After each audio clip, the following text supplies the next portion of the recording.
Welcome to the Cove Wellbeing Talk Show, a show that opens up the conversation on men's mental health and empowers men with the knowledge and inner resources to heal. On each episode, we take a look at a topic, story, or health issue that features on our YouTube channel. Alongside wellness experts and practitioners, we talk all things mental and emotional health. Men's health matters, and here at MCW, we want to shine a light. You can visit www.patreon.com/MCW to find out more about how to join the MCW community. Please reach out for support, guidance, and advice from a qualified health professional. If you find anything discussed here today triggering or uncomfortable, please press the stop button and look after you. We hope you enjoy the show, and thanks for listening.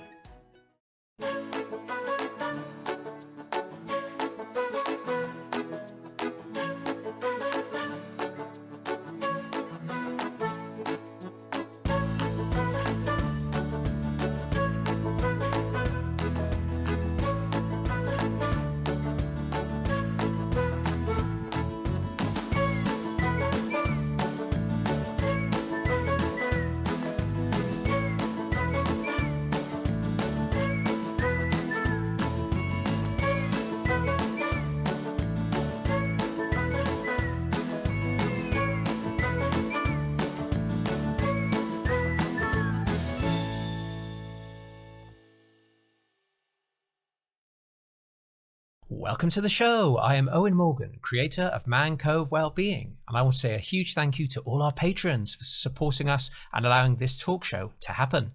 I create, produce, and edit all the videos and talk shows you see and hear.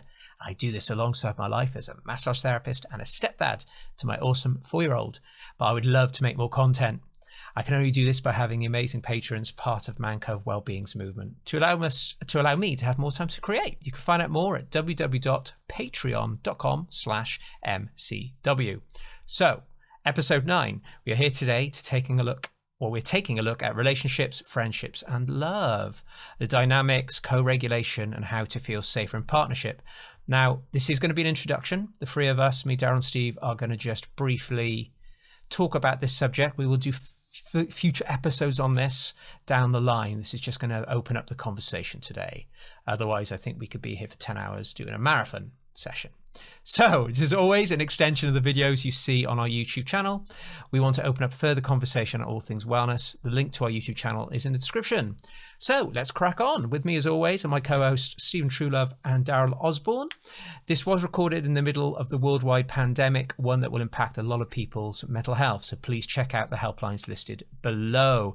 Now, we haven't got a guest today. It's just me, Steve, and Darryl. But for episode 10, we're going to have a big anniversary. There's going to be 8 guys on the call to celebrate how far we've come with this series. It's going to be a lot of fun, so check it out, guys. So let's crack on with the show. How are we today, Steve? Great, thanks. As you said, a huge topic we're going to talk about. It'd be nice to touch on it briefly. The sun is shining where I am, and I'll be going for a beautiful walk after, which I haven't done for a while. Definitely. Good stuff. Darryl, how are you doing today? I'm feeling bright and bold, Owen. Feeling great. And I've been for a walk today, which was lovely. Good stuff, yeah. So on that note as well. So as people know, if they've been listening to the last few episodes, this is part of the COVID-19 craziness that is in the world. So these guys are in Wales. I'm across the bridge in England. So I'm now allowed to go to parks now and meet up with one friend only 2 meters away. But you guys still got to stay in. Well, you can go a little bit. So, crazy times, but that is for another show. So guys, today we are talking about relationships, love, and all things connection. As Steve said, this is absolutely massive, so we are only going to skim and answer a few questions, but hopefully it'll be of really good value to the audience for sure.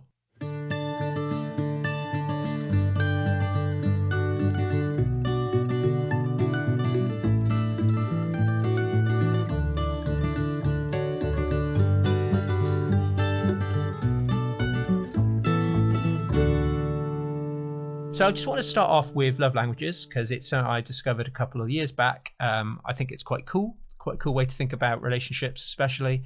And all of the guys on episode 10 are going to answer this question, but today it's just us three. So what are the love languages? There are 5 love languages, which are words of affirmation, acts of service, receiving gifts, quality time, and physical touch. Each one is important and expresses love in its own way. Learning your partner's primary love languages and yours will help you create a stronger bond in your relationship. So the theory goes. So, guys, Steve, what out of those 5, what 2 would you say are your way of expressing love, do you think? Oh, I can't limit myself to 2. You can only have 2, I'm afraid.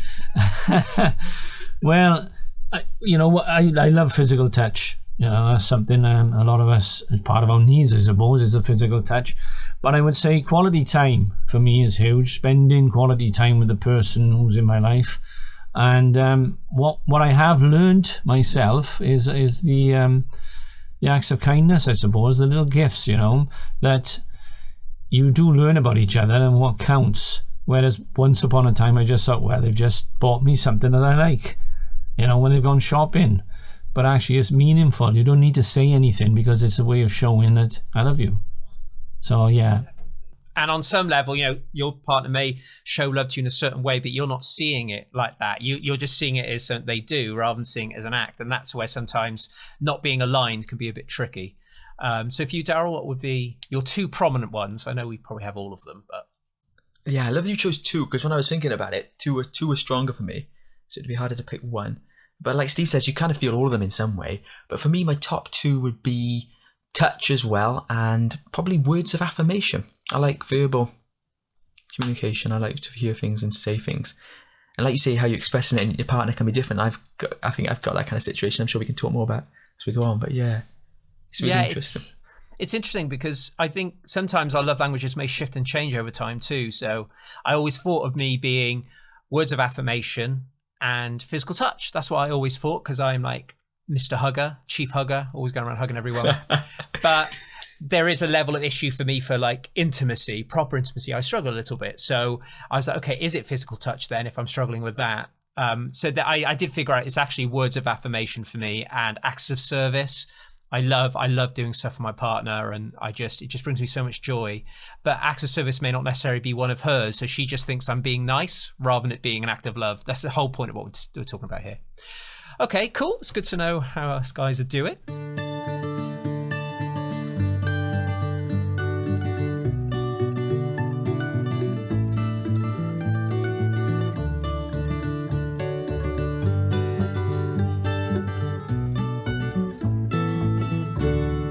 So, we're going to discuss and break down our own experiences and views today around this subject. If anything you hear today, everyone, is triggering for you, please watch and listen carefully and turn off if you need to. There are some helplines underneath the video in the description, so check them out.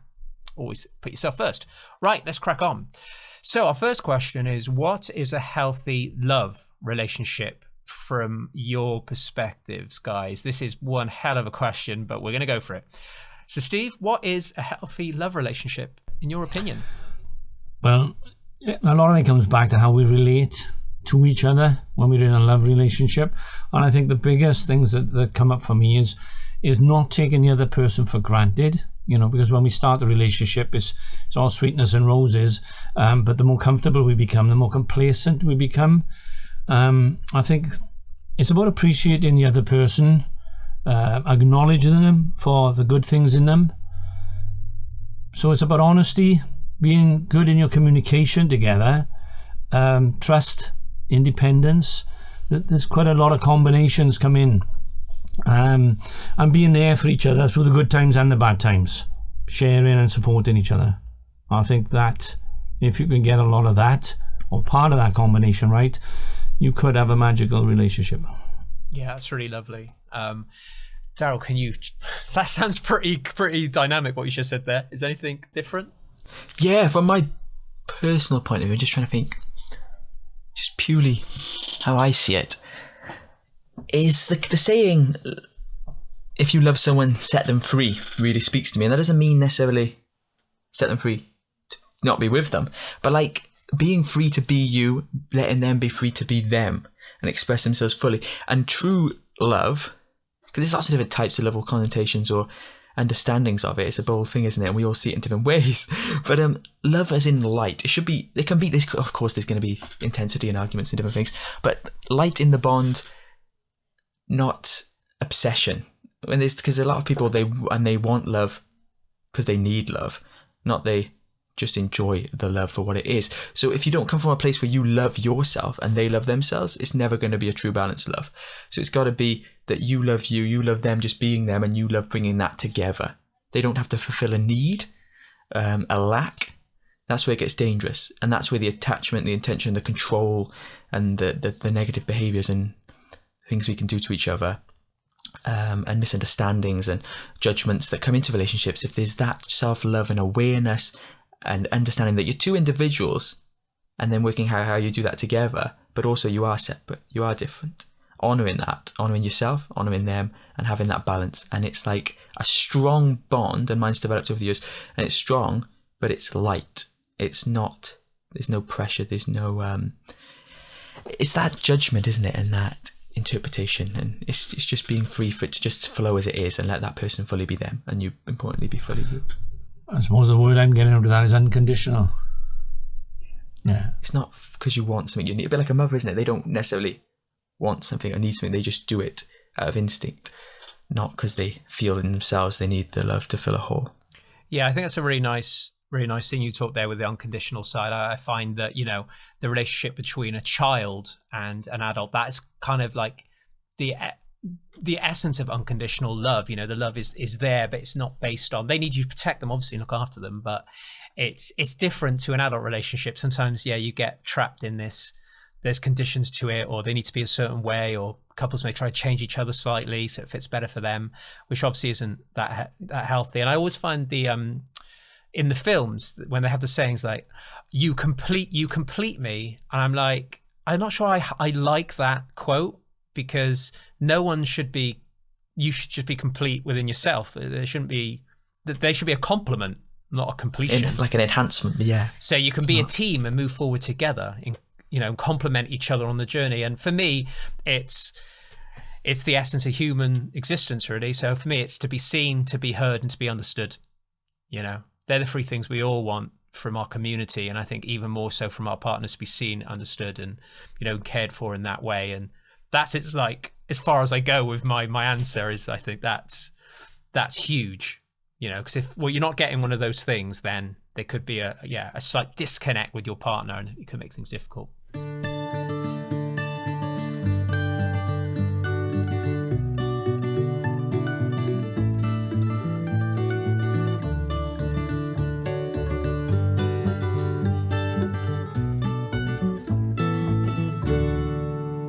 We are mostly going to talk about love, but I find the friendship side interesting. So the next question is, what is a healthy friendship from our perspective? So we're looking at is there a difference, and what does it look like? Or maybe there isn't one. So Steve, do you think there is a big difference between friendships and love? Yeah, because sex gets out of the picture then. Obviously, right? You can cut that out if you want to. Friends with benefits, Steve. Friends with benefits. Yeah, but I think that usually ends up complicating it in the long term, doesn't it? So, yeah, it's about caring for someone and trust as well. I think that's what friendships really a lot of base on is communication, how you speak to each other, you respect each other, really. There's a big crossover, but there are two different lines. But I think, you know, when I think about some of my best friendships, it's generally people I know I can count on in a different way, if you like, for different things than in a loving relationship. So I would say it's basically respect, trust, and just being able to communicate well with them and support each other. Yeah, definitely. No, that's really nice. For you, Darryl? It's interesting. I think there's I don't really think there's much difference at all, apart from, like Steve mentioned, the sex bit. Obviously, the physical intimacy. I don't have sex with my friends, but like that's another episode. No. but like apart from that, I think in its core, the purest, if there's a pure love friendship, usually generally we can more easily be friends with people on a lower level. Whereas as a partner, if you're in a healthy place and you're honouring yourself, you will not settle to be around someone. And you know what I mean? I can call someone a friend, and they don't have to completely honour me and completely, whereas I expect more from the relationship because it's closer and it's more intense and it's more. But if you're a really solid close friend, and you can have soulmate friends, can't you, as well? If you have that, then it's very much the same. So I think it's different levels. But with friendships, you can have more of the levels, I suppose, in your life. Whereas sometimes with some of your friends, you wouldn't be able to necessarily wouldn't want to live with them. So there's all the elements that come into it, and the dynamics and the levels of understanding and connection and what you share that bond based on. A lot of friendships can be based on, a lot, like Steve says, in trust is pretty much all relationships. So there's got to be some level of trust. But I suppose you can have friends some people have friends they don't trust that much, I suppose. But I hold that as a high level. So I trust all of my friends. But there's sometimes not that level of understanding. I have to explain. I don't expect them to understand me in nowhere near the same way or be as intimate, especially physically, in the same way. But it's just, you get different things on different relationships. But you can have many friends, and well, I tend to only have one partner, and generally we do. So that partner's got to blend well in a sense, whereas the friends don't necessarily have to blend so well. You can have different types of friends, and so yeah, I think there's the only differences in that. But the depth of the love is very much the same. You want for the best from them. You respect them. You trust them. You honor them. You're open with them. All of that is the same at the core. Yeah, I really like that. And I kind of think about, we want to feel safe too. You need somebody you can, like Steve said, somebody you can rely on, but somebody you can feel safe with. So many times in my journey and with all the friends that I kind of known across along the way, there's a lot of analysis, isn't it? It's like, why are they doing that? Why are they not answering my call? We used to go out and dance all the time. They don't want to. There's a lot of this analysis, isn't there, with friends and stuff. And I think if you're seen, heard and understood, again, the same classic, then, and you've got things in common, and most importantly, I think things that you can share. I think we want to be part, as humans, we like to be part of community and feel connected. So that's why being able to share experiences with others is where the beauty of life really, comes to life. And I find that like in different workplaces, you have different friends, don't you? So in different stages of your life, I find you have different best friends, which sounds weird, but you have a best friend for a couple of years based on a job that you're in. And then you drift, don't you? Because it doesn't quite fit. I think it's based on like who you are as a person, that we want to be ourselves, don't we? So if we're changing and shifting, our environment's changing, and they, like you say, sometimes they don't quite accept that so much. They go out doing that and you don't really do that anymore. Then it changes, doesn't it? So I think it's being free to be, being safe, to be able to be yourself completely. I think there's also go-to friends, isn't there? If I want to talk to somebody with an investment in money, I'll talk to a particular person because somebody else might not be very good with the money. And if I want to talk about something that's intimate, it might be a different person who's more understanding and on that type of level. So, but I totally agree with what you're saying. We start off in school with friends, we go to work, we make new friends, we change jobs, and that's continuously changing throughout life. Children these days, university is a big thing, so they make a new pack of friends. The pack keeps changing, the tribal thing keeps changing, but some people will stay in your life. Yeah, and and as we grow too, we kind of get into different things, and like say you drift slightly depending on how we all grow. It's the same relationships, you can grow apart. And I'm super into my wellness, but I wasn't 10 years ago, really. So I was hanging out with different kind of people. They're having a great time going out and going to the cinema and having a good laugh, like I still want to now. But I love my wellness friends. I love chatting about wellness, personal development. And I got a really strong bond with those friends, something that I think will last forever because I'm always going to be interested in human experience. So it's a very pure, deep friendship. But it made me think a lot about, if you go back to love languages again, I think a lot of people break down because love languages. So if you want to spend lots of time with your friend and that's what you perceive friendship to be, but they're too busy and they don't see time as their love language, your friendship's going to break down. So the love languages completely apply here. Totally. Someone calling you, a couple of times a week as an act of service and an act of quality time, if that's something you're into and your friend ain't giving it to you, you're going to get really frustrated and look for another friend. So it's also think about your love languages too. If you're really, really getting fed up with the way your friend behaves, it could just be because their love language is different. They're not a bad person. They just don't see it. They don't get it. So, that just came to me how actually aligned the love languages really are to all human experience.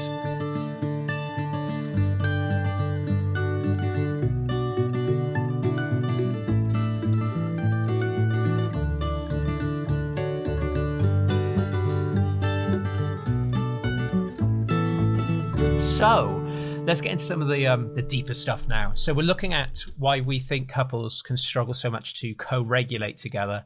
So I'm talking about people who, they argue lots, they trigger each other lots, but they have lush time too, but there's quite often times where it starts to break down and it just makes it unhealthy over time. So if we go head over to you, Steve, because I know you've worked with couples quite a bit over the years.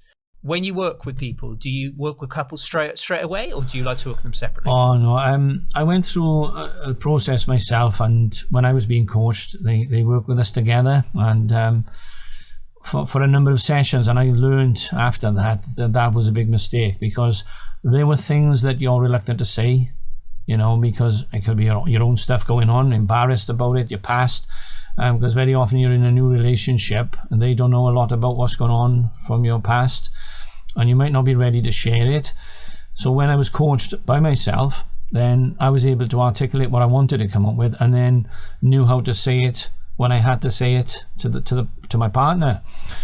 So I tend to work with people, when I work in relationships, by themselves first, and then you bring them together, because what they start to do through exercises is realize that they actually want the same things, but for some reason they've started pulling in different directions.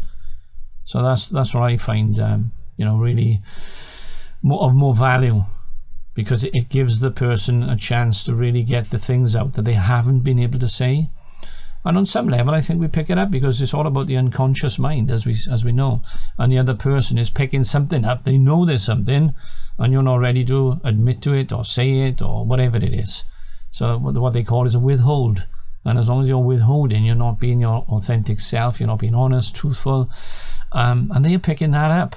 And I think this is a big thing that happens in relationships, as well as many other things.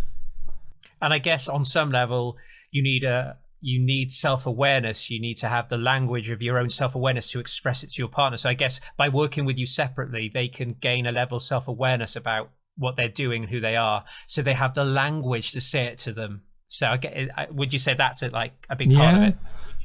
Absolutely. And I think you've got to understand yourself first, because, there are things hidden away inside ourselves through experience that we may think are okay, but we don't realize how they're playing out, because we are being a certain way because of the experience, and that is triggering the other person's stuff. And I think, that comes up a little bit later in some of the questions, I know. We'll get into it a little bit more then. But if we go back to, I think the question is, am I right, is why do couples struggle to regulate together? And I think this is a lot of what it is. It starts off as a nice little new relationship, which is great, and we're all on our best behaviors, and then we become complacent, and we tolerate things maybe that we shouldn't. We need to accept things about the person, the way they are, the way they're not, and we need to adapt and be flexible, because we all have moods, we all have little emotional outbursts, we all have things that get triggered, and sometimes we think, well, I thought I knew this person, but suddenly they're a different person.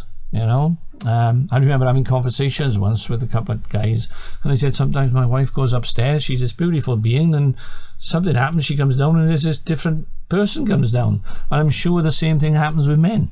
They can suddenly become a different person. But this is all about the stuff that gets triggered, and that's why I'm passionate about the work, is release as much of your own stuff, which puts you in a more flexible way of being. And if you can do that and adapt to the changing climate, the changing moods, the changing emotions, be supportive, be loving, be caring, the relationships can flourish more, because by doing that, you're actually helping the other person, because they don't get stuck in their stuff then. I remember going through, I realized something actually about my own parents. I went through my NLP course, and part of the course was talking about big picture and detailed. And I suddenly realized a lot of the conflict that's there is my mum is very detailed. She wants to tell you every little thing. My dad's big picture, which is what I am.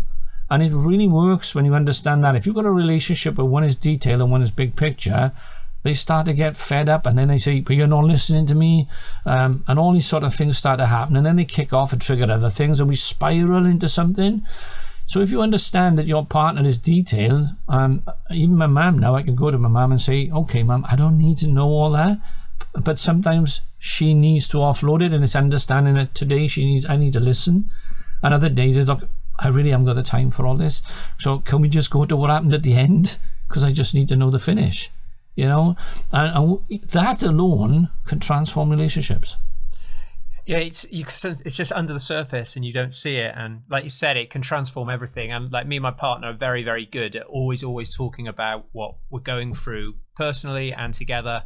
And we're very aware of picking up anything that's coming up for us. We're very, very good at that. So I'm so glad that I'm able to do that. But that's self-awareness once again, So this is all starting with a sense of self. So for you, Darryl, on this one, from a co-regulation standpoint, what are your thoughts? Yeah, it's a big one, as you say. It's where to start. It's very much a big thing for me because I've struggled a lot in my relationship with this exact topic, and there's been a lot of clashing and a lot of difficulties. And even recently, we had a fallout, and it was really bad in a way. Where I've got to the point where like you consider whether you should be together anymore a few times in my relationship over the ride. It's been an interesting one because for us it's been like it for a lot of the relationship, and it's changed a lot over the last 3 years now probably. But the way our relationship started and the way that all happened and how it happened so fast, and there was a lot of pressure. We didn't really have any real honeymoon period. We went straight into stress, and my partner didn't have a lot of her needs met with all the moving and the uncertainty and these kind of things. So having the balance and the essentials we need, and that put pressure on me and on us, and those kind of pressures. And then they're like the difference in communication. And I used to think she's really bad at communicating, but it's just there's differences. I like to really talk and understand it, and then look at the moving forward. And especially when she's in that kind of place where it's fearful as well, it's really hard. So we've clashed a lot with things around communication, around the co-regulation, living together and being together. And we've had a relationship where we've been together for months and we've been apart because of visas and lots of different things. And it's like a new stage now where we've had the visa properly, but it's only been like the last 6 months. So the mindset's changed a little bit as well. So there's still some challenges. We started to address everything, and then there's more that have come up in a way. So even though we're more settled in a sense, there's still stuff that's come up. And with the lifestyle that I take, I'm very adventurous and risk taker. She's not. So it's those big things where you have to really come from, like you're saying, that awareness, that self-awareness and understanding. And for me, what helps is we have these things, but we always come out of it stronger. So like last week, we had a big difficulty, and now this week we're stronger than we've ever been because we didn't just ignore it or just put it under the rug. It's like we faced it. We faced the dark. We considered, like deeply considered, like should we be together, this, that, and really looked at it properly, detached as best we could from it, and really looked at how if we're gonna be together, we gotta. And you come out of that stronger. So we've done that a lot over the years, and recently that's helped even more. And I think it's just having open conversations, being able to be yourself. But it's hard sometimes, obviously, when the fears are there. So it's looking after yourself, mastering yourself. So the more I've mastered myself, the better I am in the relationship. And the person who masters himself the best is going to be able to influence the relationship in a sense the best. And if you can both master yourselves well, then the relationship will be an easy balance. But it's when there's different things coming up, and especially when fears play, and when you see the world in a different way. I'm taking big risks. In a sense, for her, she's had a very set life, safe life. She's from an Indian family where she's looked after. She's expected to marry into a good family and be looked after. And I'm like, I was the traveller that had like not much money, and I'm starting to get things going now. But I'm still taking bold risks. I'm still not focused on playing too safe. I'm doing big things, and it's taking time to bring to fruition and move it forward. So it's been tough for her in that sense. So it's me, Jen, having understanding, and then her. And the more we do this, and sometimes the more we clash, then we can get more understanding. So she understands more now, even in the last week, and I understand more. And we can come from that place of understanding and not be like the triggers. When you're triggered and you just say stuff, that's what happens, isn't it? But when you can come from that place and you can calm yourself down and process it quickly with that self-mastery, and come to the table calm with no expectations, because that's what a lot of it is, expectation and fear, judgment. If you can come pure to that and just what's best for us, how can we do this, how can we deal with this, these are the options. And even if splitting up is one of them, that like we're okay with that now in a sense, which is interesting. But we decided we obviously didn't want to. so it's kind of freeing, and that's where the love's evolved as well, where there's a little bit more like, what do they give me in the beginning? And I've had to evolve from that over the 3 years to really like, if whatever makes her happy now, if she's with me, she's not, that's right. Like, I don't have that expectation, or we must make it work, we must compromise. Obviously to a level there's some compromises, but it's got to be right. So you got to come from the right place and give each other time and patience and understanding, but it's got to be right. So it's just working out, can this work, will this flow, and what's in the way. If it's some kind of fears and it makes sense, then you can move through it. But if it's just, it doesn't work, it doesn't work. So it's about finding that balance. But when you align with yourself and they're aligned with themselves, it all comes back down to the individual and self-mastery. And when you can do that, there would be no problems. It's all about the ego and the self. I think it's what you're saying there as well, Darryl, is it's about being willing to grow together. Because I've had many of my friends have gone on their own self-development, and their partner's not willing to do it, and ultimately the relationship just fails.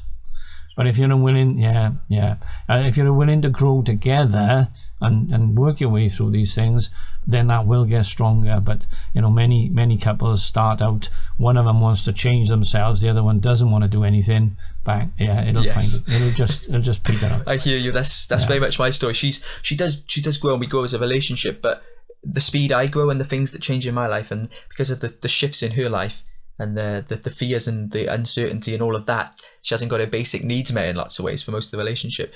Then she's been in that state, whereas I've been continually growing. So in some ways it makes it harder, that divide then, but it's being patient then. But it's also accepting and being patient. That's maybe one of your lessons, I don't know. It was one of mine, right? It was one of mine.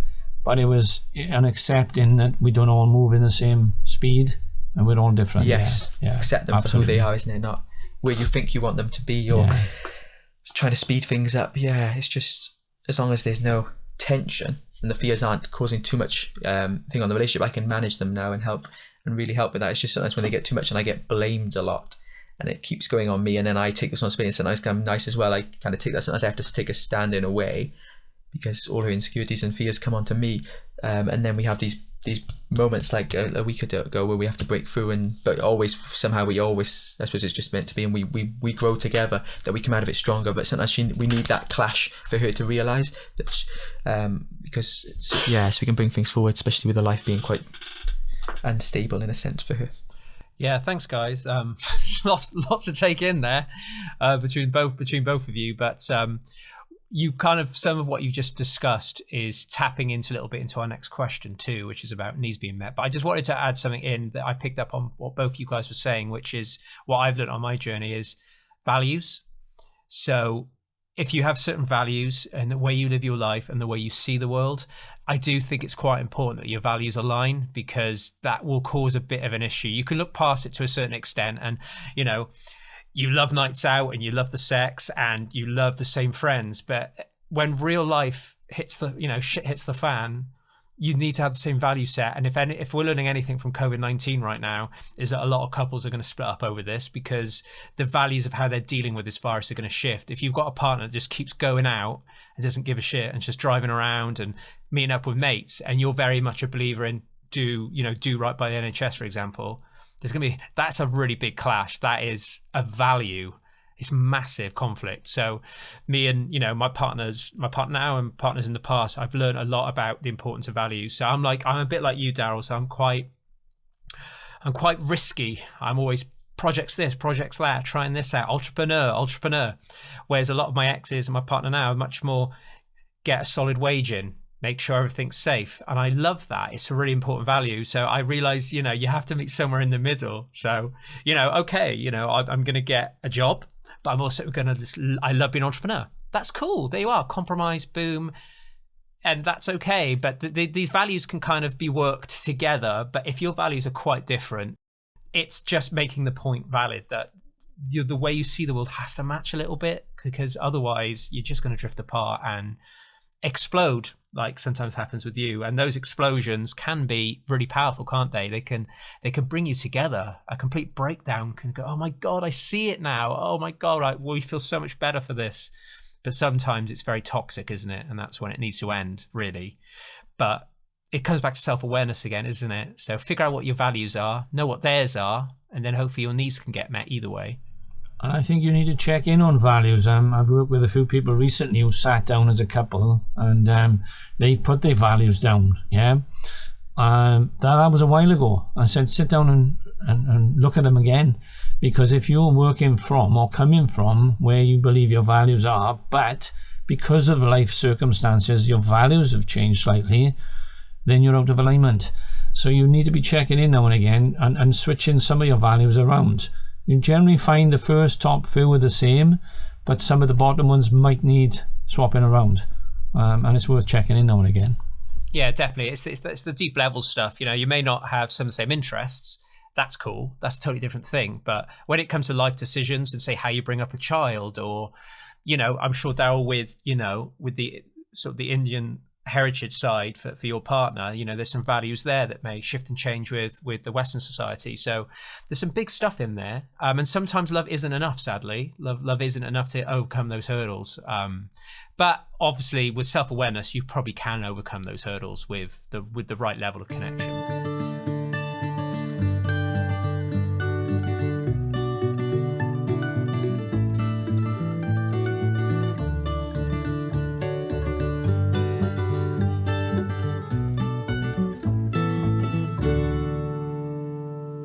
What are your views on the importance of having needs met? I think we've covered most of this, but let's just briefly go over it again.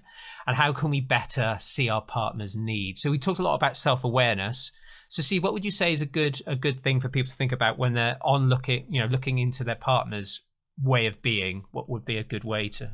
Well, first of all, we know that it is important for needs to be met, because if we're not meeting certain needs, then we'll substitute. We'll find another way, which sometimes isn't a good way, isn't a nice, healthy way. It's basically understanding who they are and what they're about, and what the needs are for the person that you're choosing to spend your time or life with. Because when you can fulfill their needs, then they don't be going off somewhere else to look for them. Very often, if you find a relationship has ended, they say that person, the man might say she's being this way, the woman might say he's being that way. He wasn't meeting my needs. He wasn't fulfilling this. So if your relationship is breaking down, obviously you're not meeting your needs in some way. So it's so important, but it's really understanding what is right for the person you're with. What are their needs? What needs to be met? And this is what I'm talking about, growing together, because they will learn your needs as well. And as long as you're giving that support to each other, then there's no need for the straying to happen. Yeah, and it's kind of like being able to see their world through your own eyes too. Like try and submerge yourself in how they would see that. And I always think about love languages again. And if your partner really loves you to say, oh, hey, babe, you look great today, or whatever, and you know that they love that, but for whatever reason, it's not a love language of yours, then you're not meeting that connection need they need. So that's just a classic, isn't it? Just find a way to do that. And you probably mean it too. She looks great. It's just not something you usually say. But if you can kind of see it from their perspective, see it from their world, and ask them to do the same. So I think if you could sit down with your partner and figure out what your love language is, it's going to be much easier to meet the need anyway. Especially from a physical touch point of view, someone's not very touchy-feely. Honestly, I quickly, before I go to you, Darryl, I was, one of my ex-partners was so not physical touch. It was all the other stuff. So she wasn't a big hugger. So we'd watch a film. This is in honeymoon phase, mind. So we'd be watching a film on a sofa and she just wasn't fussed about hugging. I was like, well, I can't watch a film and not hug you. That's my jam. That's what I do. So that was never going to work in a million years. She was never going to change that. She's just not a touchy person for whatever that reason. So there's no coming back from that, because I would never ever get my touch needs met, and that's just how is that going to be a healthy relationship for me? So it might be worth just people sitting down with their partners and even friends too. See how you can better serve your friend by asking them what do they like about connection, and see if you can meet it. You could grow from that too. You could learn a lot about yourself. Anyway, I don't usually interject in between. So Darryl, over to you for meeting needs. What are your thoughts there? Yeah, I think it's important, like you say, to have your needs met, but you got to be careful. I think there's a balance, isn't there? Being caught in the trap of almost like your partner's a needs meeting machine, and especially if you don't, like Steve was mentioning, you were mentioning as well, you're touching on, if you don't communicate, the key is communicating it as well. There's no point saying they're not meeting my needs and you get to the points where you're like counselling or splitting up and you've never really properly told them what your needs are. Then it's just, you can't expect, like sometimes in relationships, I've seen it in my own as well, on both sides, you can expect them to be a certain way, like just like your telepath telling them. You gotta really express it properly and maturely. And you can't expect, and it's got to make sure as well there's a balance of, it's not that you're filling up your own needs. So your needs need to be met personally, and most of your needs, pretty much everything needs to be met by yourself anyway. And then the needs of your partner is an extension of that, and you come together a bit like we talked about earlier. So if your needs personally aren't met, your self-love and all this, you're going to want more. You're going to drain and take and take and take. So there can be toxic, really toxic with that. So I think it's important to realize, okay, so why do I want this? Part of it often, very much for me, is not so much what they need to change, it's what I need to change. And that's why I think I've stayed in my relationship, because one, our values are very aligned and we got a really deep bond, but growth is a key value for me. And because we are growing, and as a person, I've grown hugely because I've been with her, even if it didn't work out, you know what I mean? I've grown as so much as a human being, so I'll always be indebted in a sense for that and grateful for that. Because as long as you keep growing, you keep learning, because she's taught me more about myself than anything.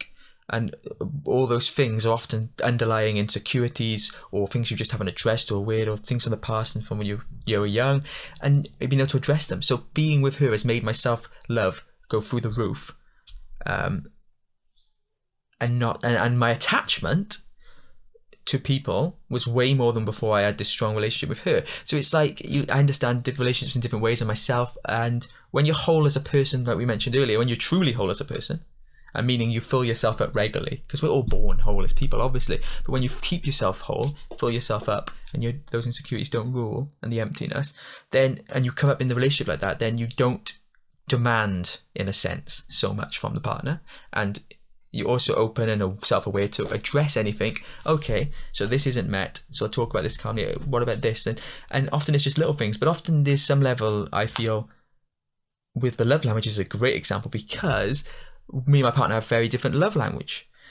Now, we both cross over, and we do express pretty much all of them as a sense in a couple, so they're all met to some level, but my main ones are not naturally met by her, and they definitely weren't in the beginning. And the same, I think actually the way I did it was a bit better, that the things I did for her were more her love language. So I felt like I did get my needs met, and she would say stuff and we'd talk about it, and we'd often talk about it calmly and just discuss it, but it'd be a bit confusing at first. But then she was doing the things that she liked, whereas I subconsciously, I guess, or maybe I was quite aware then as well, but my awareness was higher than hers, and I kind of predicted better what other people need. Or maybe I just got a bit luckier as well, but maybe a bit of both. But like, I would give gifts and do acts of service, and they're two of her main ones, but they're not two of my main ones. That's interesting how I do that, but they're not my main ones. So that's an interesting, I would perhaps explore that a bit more. But I felt like that was a good way to express. And I was always very good at surprise gifts, really thoughtful, handwritten notes. And I suppose the handwritten notes links for me, because I like the verbal. So I suppose if she could, even if she writes something for me, that's nearly as much as her saying it. So I suppose that connects. But that was also part of the gift and giving as well. So it covered hers. And the service, I love doing things and helping people. And I like people to do stuff for me, but it's not really like a big thing for me. I'm not that bothered. I'd rather you have an open conversation and say nice things, and intimacy and touch, connection. And that one for her, we do have the touch, but she's not as much as me. I'm the huggy person, I'm the touchy person. Now if we go a little while, she becomes that, but because I generally need it more, in a sense, it's usually me that's more like that and potentially feels more lacking that. But I learned then to look inwards, and there's a balance. You talk to your partner, for me, it's a balance that you talk to your partner and you can talk about these things, address these things, but you can't have huge expectations for them to completely change. But like you say, some things are little, and they can just change a little bit of an approach on it with the awareness. And other things, you've just got to make sure you're filling yourself. And is that really that important for the relationship? Is it really important that I have that? Even if but if it's completely not there, obviously it can make a difference. But you can always balance them all to a level if you're both open to it. So I feel it's just super important to have that understanding, and it's important to have your needs met, but remember, number one person to meet your needs is you. If you're not meeting your own needs, don't expect anyone else to meet them. No, that's a very nice way to look at it. And it just made me think about an example of, say your love language was gift giving, but your partner's value is to be very careful with money. So you've got a love language clashing with a value. So you're like, oh, I've just bought you this gift. You know, look how amazing this is. And they're like, how did you afford that? Then you're going to get so offended by that, aren't you? And then you're going to snap at them. And so you've got a real clash between love language and a value. So if you bring awareness to it though, and you realize you're just feeling rejection and stuff like that, you can deal with it and have the conversations. Totally. But that person can look at like, okay, yeah, how am I with money? And then that person can reflect on that and go, yeah, shit, I'm a bit irresponsible actually. And then you can learn about yourself and then grow from that. But it just, you talking about that just made me think about that straight away, because I used to do that all the time. I always remember my partner was really into classical music and she played in an orchestra. So I worked at Virgin Megastores back in the day, and we had this whole Mozart box set, right? So it had every piece of music he'd ever made. And it was like £100. So I said, oh God, she'll love this. So my intention was awesome, wasn't it, right? She's going to love this. It's like the most epic gift. And I brought it back and she was like, why the hell did you buy that? And then it was just a complete breakdown. Jaw just drops then, isn't it? And I always remember that incident. I probably got some trauma there by the sounds of it, if I'm bringing it up. I think the key there is, like you say, it's right. It may be a real big thing. I think it's if you're both open to then how you talk about it afterwards and how you move forward over the next months, or weeks, or even days, makes a difference. If they're definitely stern in that, and if you can't break through that, then you don't want to push. But if you can both be open, then there's most things you can get through, I think, definitely. But yeah, sometimes people are just set in that, and that's how they are. I think you're in another realm now, aren't you? Money is a big aspect for breakdown of relationships, lots of arguments. We've actually got an accountant got involved with us, and because she's never ever had any problems with money, she doesn't always see the other side of it. Well, why do people argue about money? Why? Because she's always handled her money well from when she was a kid and she became an accountant. And we've asked her to write some things out to support people, and help relationships, but she's not understanding why people have got a problem and argue about money. But it's a big thing.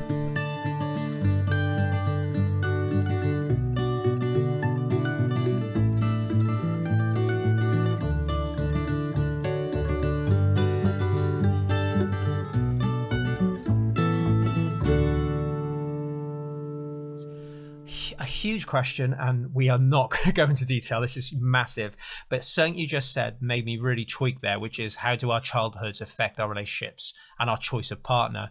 And something you just said there was so many of the values that we have could be set by our upbringing, and those upbringings do have a huge impact on how you see the world. And if your partner had a completely different upbringing, there could be some real value clashes there, but also there's the trauma that comes with your childhood too. So is that impacting? So I'm starting to feel like this episode is getting quite depressing on some level, but at the same time, we're just being real here and saying that there is so much beauty in human connection. And if you can have enough values aligned, you can overcome anything as a team. That's the gorgeous thing about partnership. And that's what we're talking about here today. So I say to you, Steve, what I find really interesting is they say the sentence, I would really love to know from your experience. They say sometimes you can end up picking people to try and replace the need you didn't get as a kid. Do you subscribe to that theory, that there's an element of trying to get your needs met from previous disconnect? There's a law of attraction, and some people buy into and some people don't. Very often when I'm working with people, obviously we end up back in a lot of childhood stuff. And they start to realize the connections that have been made. So it's molded them into the relationship they're in.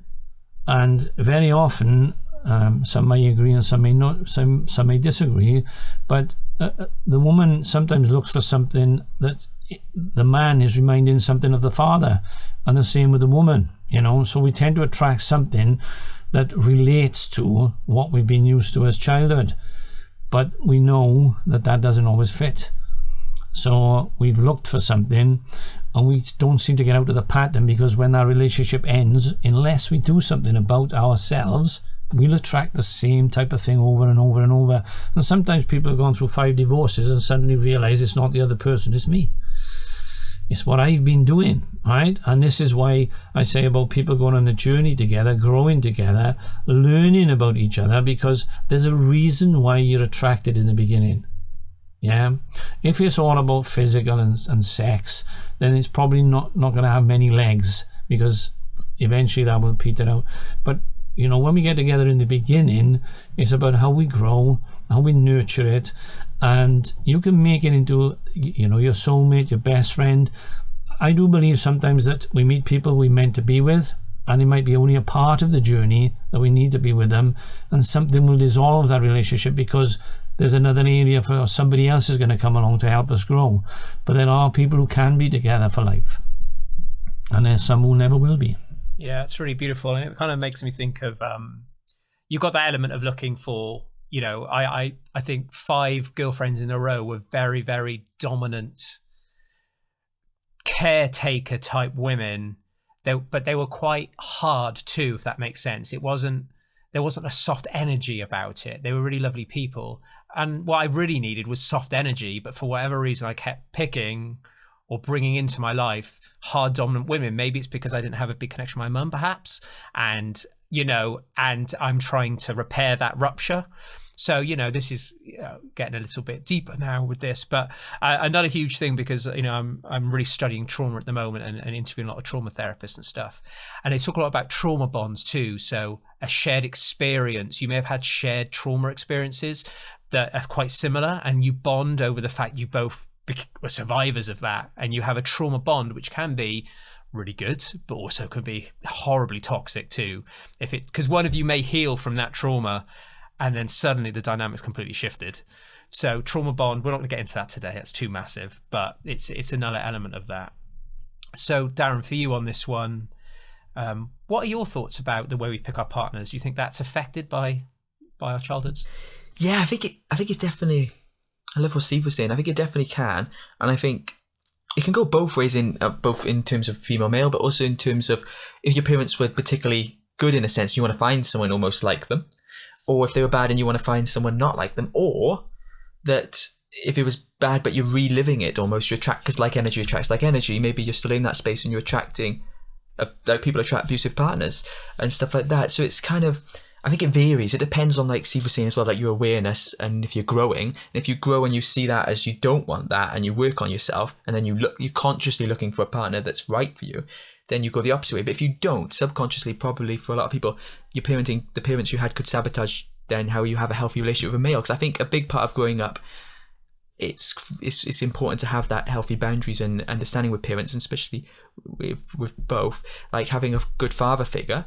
And probably for everybody, but if we look at daughters, then that often there's often a trend with how they find partners and how their partners they demand respect from their partners and the level of boundaries there, because your father can often teach you about men in a sense and how they should treat a woman if they're a great father, or how they shouldn't, but that could become normal to you, and then you just accept that your partner's like similar to your dad and he screams and maybe hits you, and you know. So I think there's a blend there, and it's the self-awareness and the life you've lived. And if you've only ever lived in that bubble that is bad, then you're likely only going to attract other stuff unless you've really gone through the pain and come out the other side in a sense. So I think there's an element of that. I think it's similar with lots of different things.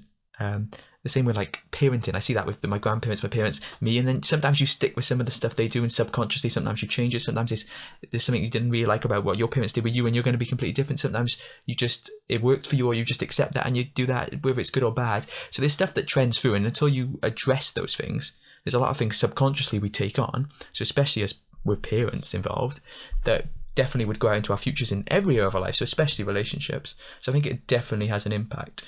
And the thing you mentioned as well about cultural differences is huge, because me and my partner she's from India, I'm from the UK, and there's a huge difference in a lot of ways. We have a lot of similarities.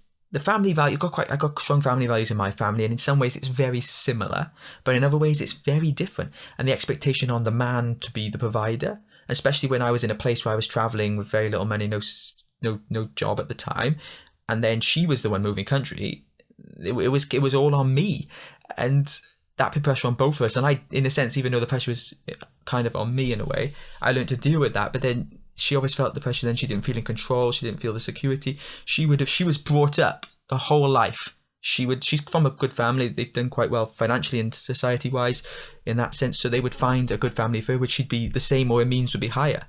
Her lifestyle would be higher. So it's like going from that to someone who can't really properly provide in the beginning. And even now I take big risks, which I'm not at that proper place where she feels like we got safe, stable. This is for her, like you said before even. So with that culture, it enhances that. So I think that's the parents and the culture and the society then as well, isn't it? And the environment you grew up in. So it's all connected.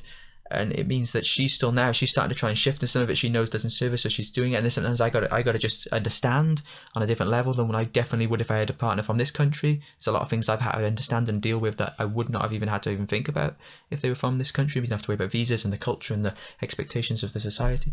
So yeah, I think it's huge, your upbringing, and obviously your parents are a huge part of that. Yeah, thanks, Darryl. And it kind of made me think a lot about, from what we're saying here, because it sounds a bit like we're saying that picking somebody similar to your parents is necessarily always a bad thing.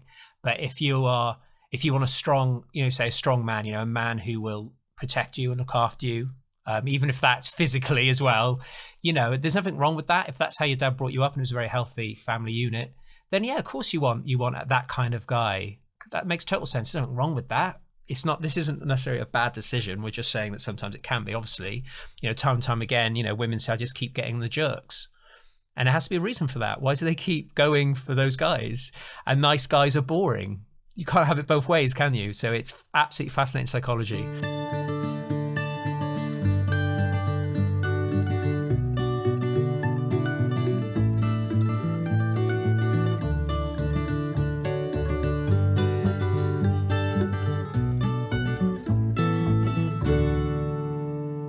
So the last two questions is sort of like insight and advice and stuff. So we're going to kind of round up with a few bits. I think we've covered so much today on the importance of self-awareness. So let's just put that straight out there. Self-awareness is huge here.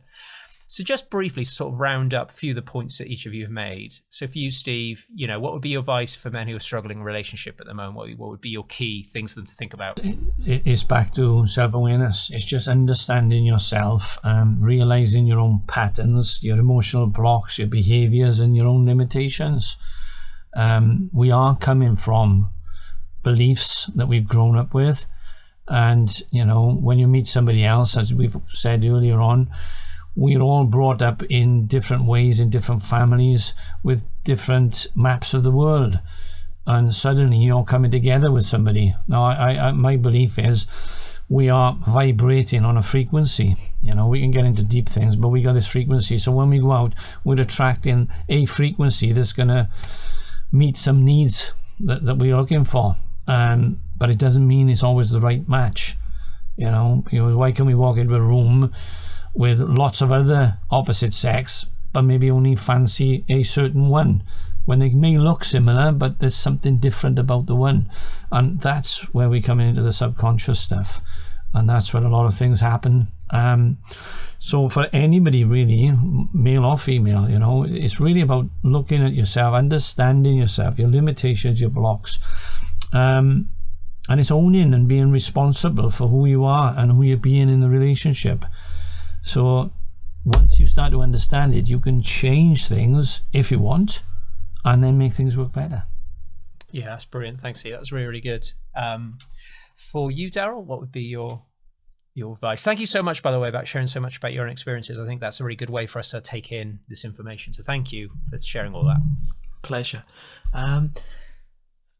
Thinking a lot of people, it's what's in it for me, isn't it? It's a lot of that, especially when you're young. You kind of get that in the way society is, what's in it for me? And we do it with jobs, we do it with things. But if you go into it with a different approach, so you're not looking for a partner like you're looking for a car and it's got all the gadgets, and it makes you happier. What can you bring to the relationship? And what that we've talked about, what Steve's mentioned a lot, growing together.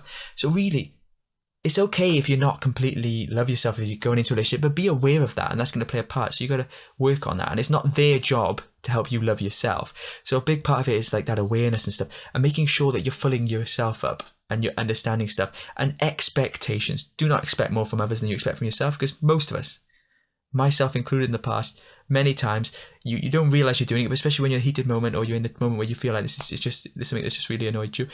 You betray it across, like they should be a certain way or they should do things better, and they should, like, you're expecting more than you expect from yourself. So what you ask them to do, what you want them to change in a sense, or what you want better in the relationship, ask yourself, how can I make that better? Ask yourself, what can I do to be different?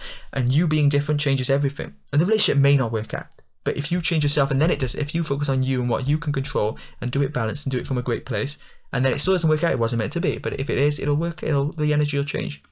And what Steve mentioned about the energy is brilliant, because you do vibrate on different frequencies, and if you keep your frequency good. So if I come into the relationship, if I come in and she's done something, and it doesn't matter whose fault it is, but let's just say, for example, it's the other person's fault, and you come in like annoyed and angry, your energy's the same as theirs, even if you did nothing.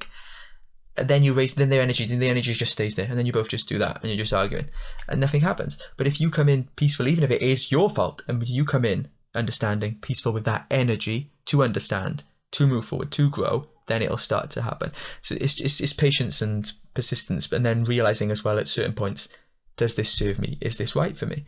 If it honors you, then that's great. If it doesn't, then never be. There's a big thing about fear of being alone and rejected and all these things, but you should never stay just for staying. And lots of people stay in a relationship and they get a new relationship straight after because they're staying in a relationship because they don't want to be on their own. So that's a big thing as well. Check in on yourself, this awareness. Why are you in the relationship? And it's still okay if you haven't completely worked on yourself, but make sure you're still working on yourself in that relationship, or you'll get to a point where it'll never fill you up. No one else can fill you up. So you'll drain that person, or you'll drain the resource, or drain the relationship, and then you'll go, okay. And then you'll find someone better that has that spark. But then if that one doesn't work out, it's not about, like Steve was saying earlier, it's not about the relationship then, is it? It's about you. You're trying to just suck all the life out of it, and you're trying to get stuff that you can't get in someone else, or you're doing it in a way that's really negative energy, so you're just attracting more of that anyway. So you got to be really careful about all of that. So self-awareness, again, is the key, really.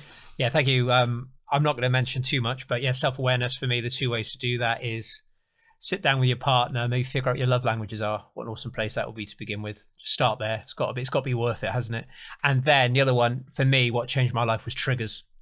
So you sit down, you both figure out what your triggers are. What is it that the other one's doing that's triggering you? And then rather than focusing on the trigger dynamic, focus on why am I getting triggered by that? Weird. And then have some self-awareness analysis around what the trigger is, and then that if you're not triggered by it, there's no issue. So maybe go back and figure out what the hell the trigger is coming from, and work with that healing first, because that's what I'm doing right now. I have a few triggers, and I'm working with Steve. Of course, he's my coach, and we're going to work through some of these triggers, and we're going to come out the other side. Well, I often use Owen, I often use an analogy, right? That if you imagine you got a test tube running from your neck right down through your core of your body, right? And that tube has been filled up with all the experience, but every now and again there's a button. There's another button, there's another button, there's another button. And when we're in a relationship and we relate, we do want to pinch energy sometimes if we're in a bad place. So we know how to push a button of the other person, which deflates them and maybe empowers us. Now, then we go to feel guilty because we've done it, so we go into another spiral. And these are the sort of things. So I've had women come in sometimes, they go, my husband makes me very angry. And I say, okay, but he can't, right? He can't do that because he's triggered you. It's something inside you. Let's take the button away. And they go, oh my God, he can't make me angry anymore because it doesn't happen. Because they've taken the button away. No, that makes the other person start looking in on themselves. So this is how we start to release some of the stuff that's been stored away. And then that starts to make the relationship work better because we started to help the other person while we're helping ourselves. That's amazing. Can I just have one thing with that? That's brilliant what you both said. I think the trigger thing is huge. And all that I'd add to the end of that is then, it's the same with everything in life. We talked about on different shows. Don't look outwards, look inwards. All the answers are inwards, all the things are inwards. Everything in life, every area of your life, if you live by one simple thing, instead of looking outwards, you look inwards, everything will change. It's amazing. Yes. It's like Steve said, they're not necessarily doing anything to you. It's just the way you're interacting with perception of their doing. So I just think it's really important to people to think about that. And it's quite deep work. So, if you can reach out for some support, a therapist or a coach or whatever, or even talk to a friend, just, make sure it's safe. Don't start diving in there without safety. A little technique that I use is code. So I have certain colored codes. So if I'm about to be triggered by something, I'll say code green. So my partner knows she's triggered me, and I can say code green, and then we just take some breaths, and then we have a lush little chat about it. That's interesting. Why am I? And then we investigate together. We can even use this as a thing to work together. So, for me and her especially, I don't want to talk too much about our relationship, but we have got such a beautiful, deep bond. The day we met, we both noticed it. We didn't talk about it till later, obviously. We're like, you felt it, right? We, like Steve said, there was just something there. We can't explain it. It's insanely deep. and it's so strong. So all of these trigger stuff can be dealt with along the way, but it's enough to stay together because that deepness is so beautiful and raw and amazing. And it's having the ability then to develop that into something more beautiful instead of trashing it because of all the crap we've got going on inside. That's it, in a nutshell.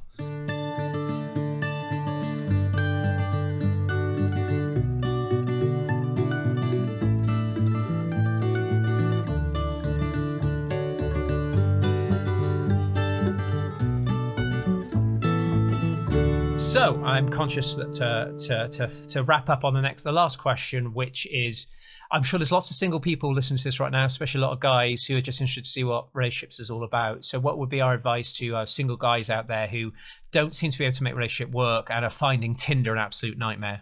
So for you, Steve, just briefly, any advice you've got for the single guys out there who have had past dodgy relationships, should we say? First off, they need to ask themselves, do they really want to be in a relationship? Because if they're struggling, maybe they are sabotaging it for a reason. Look at what stops them. Is it their confidence, shyness, a bad experience, fear? Or what they need to do is work through these different things, because if they're coming, again, we're back to being. Who you being when you're trying to get into this relationship? And if you're coming on too strong and you're picking a person who doesn't want that, it's learning and understanding. There are some great books out there, right? Men from Mars, Women from Venus just comes to mind. It gets you to understand how we are different. And if you're looking to get into a relationship, don't get me wrong, it doesn't have to be male female. There are male, female these days.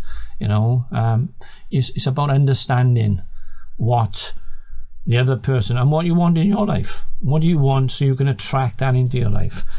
So you can change yourself. If something's not working, you're going over and over and over, and you can't get into this relationship, then you've got to do something different. You've got to change what you're doing, because it's obviously what you've been doing isn't working if you're not in a relationship and can't get in there. Yeah, thank you very much. And it, there's like I said earlier, the level of how you're picking and choosing to is being aware of that. What's the common denominating thing? So for you, Darryl? Yeah, focus on you. Just simply focus on you. Putting attachments to things and really like wanting, desperately needing or searching for. I think the best way to do it is to just be the best you. Be as full of you as you can. You can be full on your own. You can be happy on your own. Do all of that. And it was for me. It's all about attraction.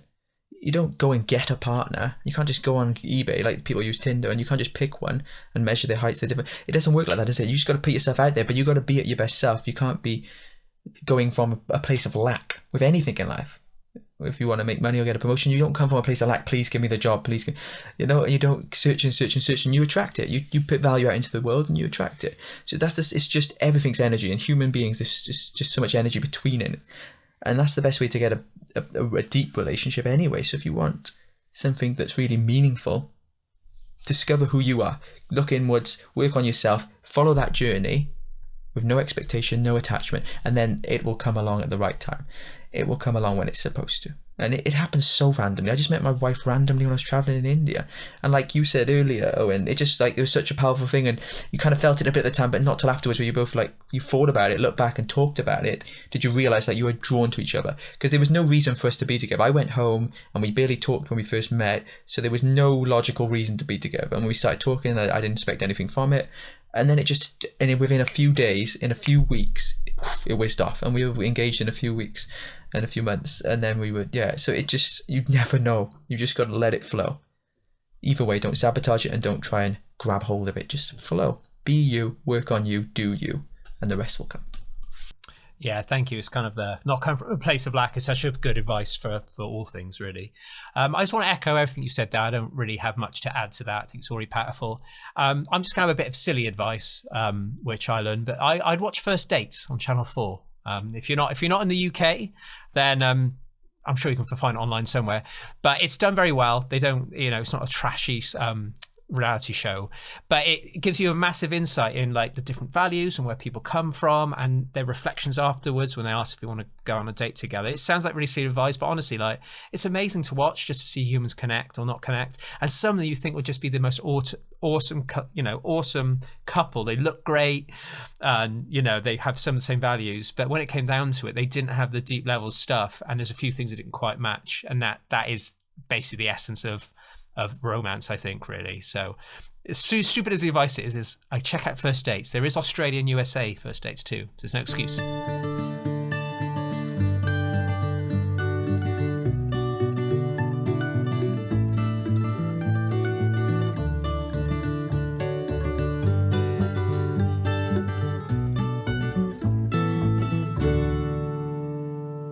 To finish up, just before we go, it's just anything that you think you've not mentioned. So, Steve, is there any insight, or are you happy? Look, if you're in a relationship, grow together. Otherwise, one will grow and the other one will stay stuck, and it won't work. If you're in between relationships, and you're wanting someone new, work on yourself first, because if one relationship is broken down and you don't change the way you are, you'll create the same type of relationship over and over. So if you're in between relationships, work on yourself a bit before you even contemplate finding somebody new. And if you're single and you can't make a relationship work, look at what you've been doing, change it, do something different, because there's someone out there for everyone. Oh, it's nice. Any final bits, Darryl, or are you cool? Yeah, just simply be you. Give that love to yourself. Be that love and share that love, not the other way around. So just, fill yourself up, go out in the world and just be brilliantly you in everything you do, and you'll attract what you need. It's all energy that's aligned with you. So if you're not getting what you want, you're not being who you should be. So focus on that. Brilliant. Thanks, guys. My final point is just safety as always. So just looking at, how safe do you feel in your body, with the people you're around, people in your life, partners. Just focus on, looking at what makes you feel safe. Because that's really important. Someone you can trust, you can rely on, who makes you feel held, seen, and understood. Really important. All right, thanks, guys. That was great. This is episode 9, just before our big anniversary special. So I want to thank both of you right now for everything that you've done to help me with Cove Wellbeing and being awesome co-hosts. Hoping we're all going to still be in business years from now, and we'll be on episode 100. It'll be pretty epic. It'll probably be a live performance by then. On stage, who knows? But that's classic me with my big dreams. So that's that. So for anybody that's about to nip off this stream, please do look out for episode 10. We've got 8 amazing dudes all over the world doing amazing stuff to help other men. So come check out. It's going to be a right laugh. It's going to be lots of fun times.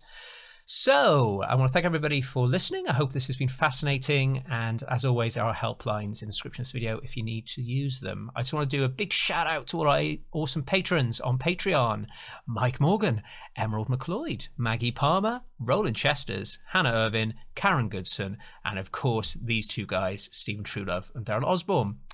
I couldn't be here without you guys. You can sign up to Cove Wellbeing Community at the link in the description. There's a range of benefits on there that you can check out. And you can also find out more about us on mancovewellbeing.com. Before we go, do you want to let the listeners know at home, guys, where they can find you online? It's quite, you must be a master of this sentence now. Steve, where can we find you online? Yeah, I'm Steve Truelove, Love Life Love You, and you can get me on www.lovelifeloveyou.co.uk. Darryl Osborne here. You can find me at my website, which is www.darrylosborne.com, and you can also find me across the social media platforms under my name. And you can find lots of links and stuff on the website, so just check it out. Thanks for listening, everybody, and we'll be back next time for our very special anniversary episode where we'll be talking to 8 awesome guys. It's going to be a lot of fun. Check it out. Have a wonderful day. Stay safe, stay home, and support your friends online. Thank you for watching, and we'll see you next time.